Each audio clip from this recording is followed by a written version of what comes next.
Peggy 16. In 1983, amongst a wave of popular anti-heroes, vigilantes, and animalistic mercenaries, artist Keith Giffen and writer Roger Slifer introduced the world to a brand new villain in their popular Green Lantern spinoff, Omega Men. That interstellar bounty hunter was named Lobo.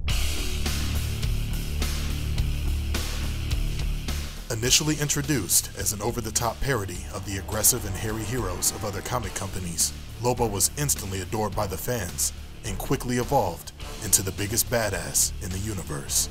Leaving behind his purple and orange spandex, Lobo adopted the style and attitude of a typical American biker gang thug, frequently sporting a leather vest and boots over his ghostly white skin.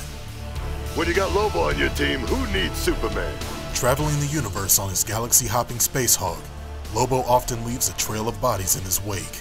His aggressive demeanor and penchant for violence spans all the way back to his homeworld, where he single-handedly obliterated all of his kind in one genocidal swoop. For the past 30 years, Lobo has faced off against most of the DC universe, including Batman, Aquaman, and even the big man himself, Superman. Say it. I can't hear you! With superhuman strength and near invulnerability, Lobo was a deadly force to be reckoned with.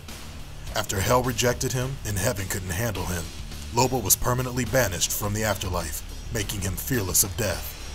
Lobo was also an expert in multiple forms of armed and unarmed combat, keeping his favorite weapon, a large chain with a devastatingly large hook at the end of it, always at arm's length. Today, as a Zarnian slaver, Lobo is still on the hunt for the next great bounty.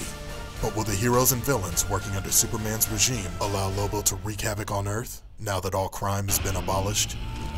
What will Batman and the rest of the insurgency make of this sarcastic powerhouse with a thirst for destruction? I'll kill you, Batstitch! Dream on. Find out as Lobo enters the fight, only in Injustice, Gods Among Us.